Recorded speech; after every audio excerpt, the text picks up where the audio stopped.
In an equilateral triangle, well, we know the definition from last set of notes is that it's a triangle with all sides congruent, or all three sides are congruent. And what you'll need to know is that if you're given a triangle where all three angles are congruent, so let's just say they didn't mark these sides congruent, but if all three of these angles are congruent, then all three of the sides are congruent. And if all three sides of the are congruent, conversely, then we know that all three of the angles are congruent. If you have an equilateral triangle, then you know that each of these angles is going to be equal or congruent, so you have 180 degrees to split evenly amongst three angles. So each angle is going to have to be 60 degrees in order to ensure that they're each congruent. Okay, so application of it. If you have all three sides marked congruent, then you should know that all the angles are congruent. So I know that A is congruent to B is congruent to C. Well, there's two ways you can do this. One is that you can add up all three of these angles, x plus 3 plus x plus 3 plus x plus 3, and set them equal to 180 degrees. Or if you know this theorem, that each angle of the equilateral triangle is 60 degrees, then we can just take the one that we're given, x plus 3, and set that equal to 60 degrees, because this angle has to equal 60 degrees if all of the sides are congruent. So subtracting 3 from both sides, I'm going to get x is 57. Plugging x back in, 57 plus 3, that's 60. Number 2, if all three of these angles are congruent, then we know that all three of these sides are congruent. So in order to solve for x, you can set up three different equations. You can say that 9x minus 30 equals this side, x plus 2. You can say this side, x plus 2, equals AC, 3x minus 6. You can say 3x minus 6 equals 9x minus 30.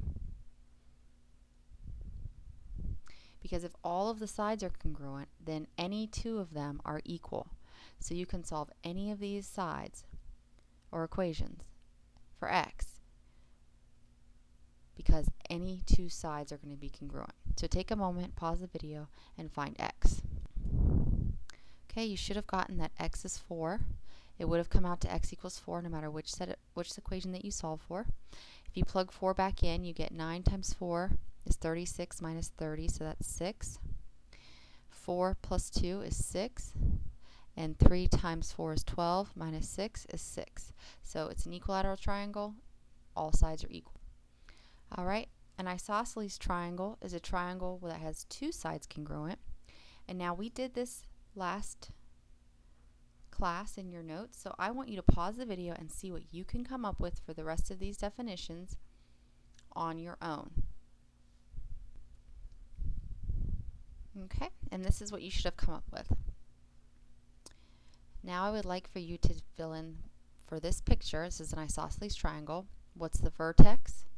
Which sides are the legs? Which side is the base? And which angles are base angles? Press pause and see if you get what I get. Okay, the vertex is the angle formed by the two legs. So here's my two legs. So A is the vertex. The legs are the two congruent sides of the triangle, AB or BA and AC. And since they're made up of line segments, you need to have that segment bar on top. The base is the side opposite the vertex. So here's the vertex, opposite that is your base, BC. And the base angles are formed by one of the legs. So here's one of the legs, and here's the base. So ABC here is your base angle, and the other set of leg and base is ACB. So here's your other base angle. Okay, the isosceles triangle theorem says that if you have a triangle with two congruent sides, then the base angles, or the angles across from the congruent sides, are congruent. So if these two sides are marked congruent, then the base angles are also congruent.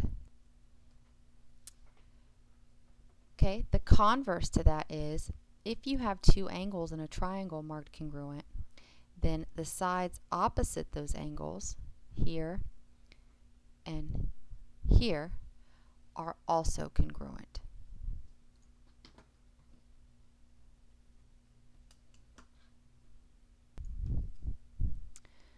Okay, so as soon as you see two sides marked congruent, across from those two sides, this angle B, and across from AB, this angle C, you should automatically mark those two angles congruent as well, and then put in the measure if it was given to you.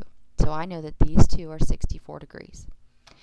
Now if I'm trying to find x, I have three of the angles in a triangle, and we know that all three angles, 2x, 64, and 64, we know that their sum, adding them together, is going to equal 180 degrees.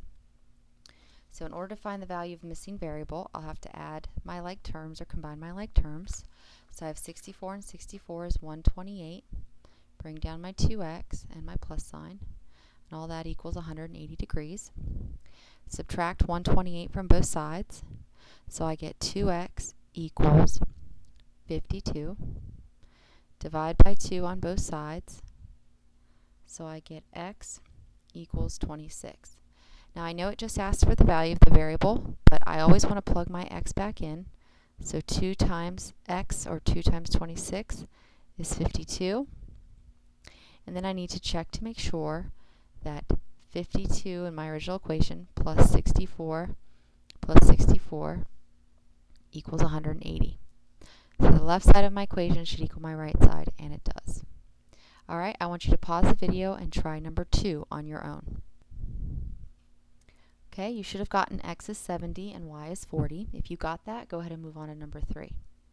If you didn't, x is 70 because the two angles opposite the congruent sides, so F and angle D, they are congruent.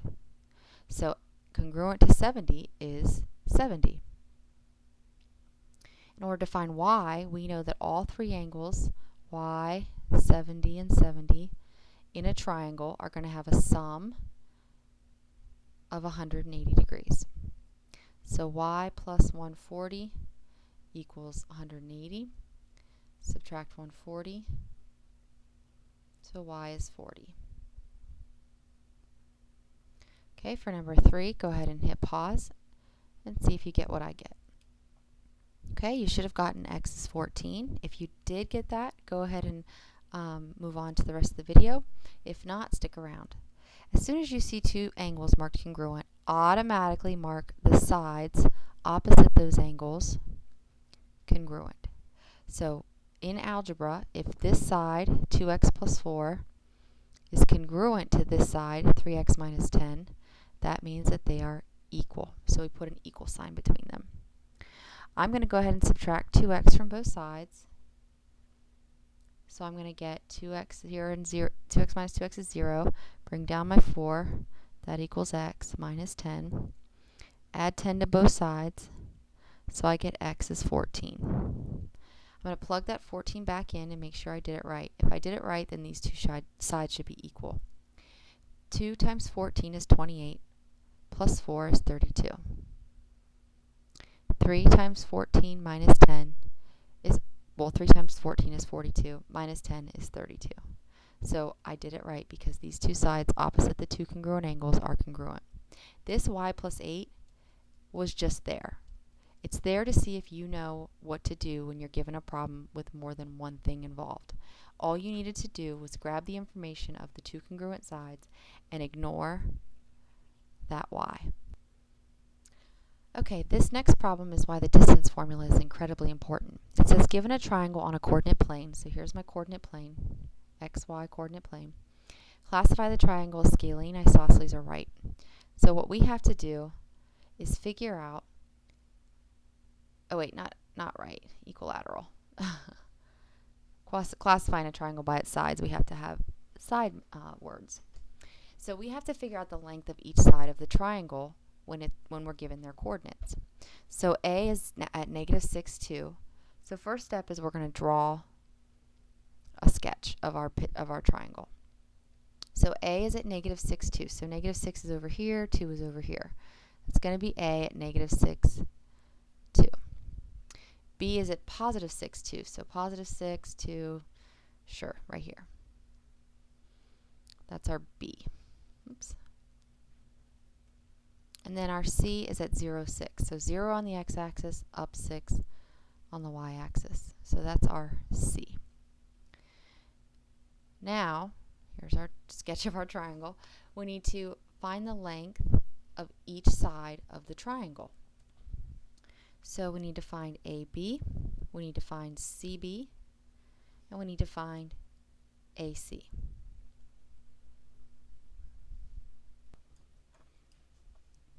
Okay, so we know that the length of a side on a coordinate plane is going to be using the distance formula, x minus x squared plus y minus y squared, where this is your x values, the first coordinate, and these are your y values.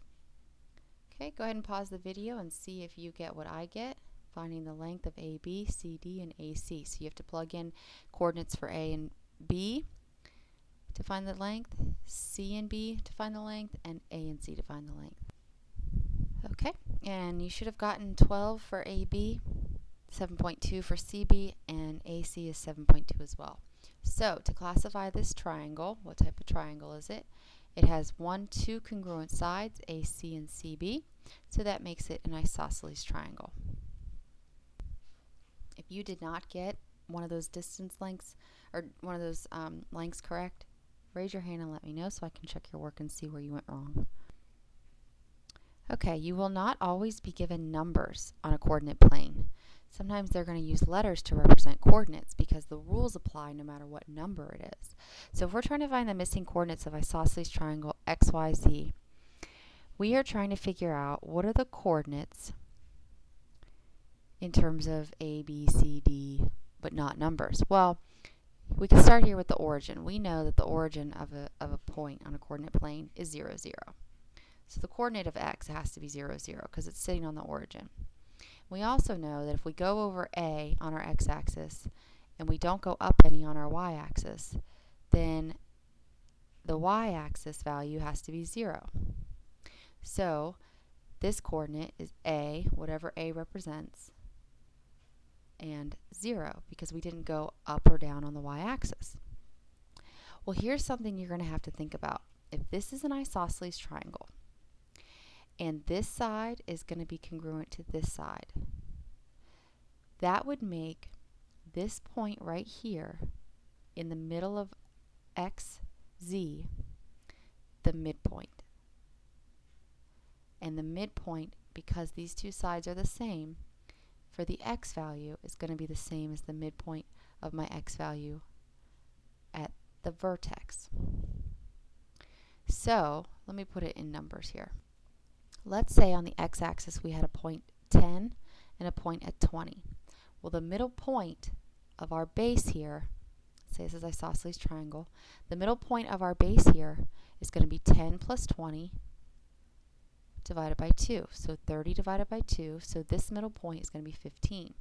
Well, that's also going to be the x value here at our vertex, because if these two lengths are the same, then they have to meet directly in the middle of our opposite side.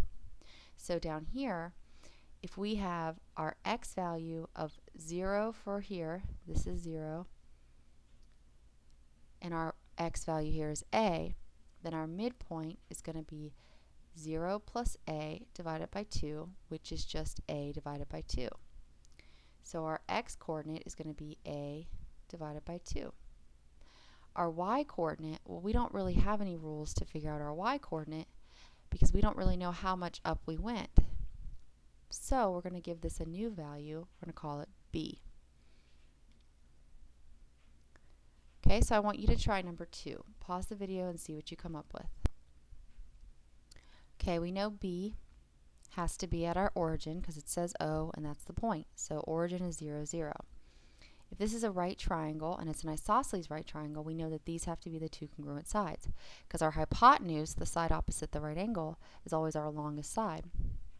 So we come over here on the x-axis A value, and we don't go up or down on our y-axis, so this coordinate must be 0. So we know that that C is A0. Well, if this is an isosceles triangle, the only way to guarantee that this side is the same as this side is if our distance from here to here is the same as our distance from here to here. Our x value has to be 0 because we don't go right or left on our x-axis. So this value here is 0. Our y value, in order to get the length the same as this length here, our y value is going to have to be the same as our x value on C. So our y value here has to be A. The only way that that's going to guarantee us a distance of A if this x value is already 0.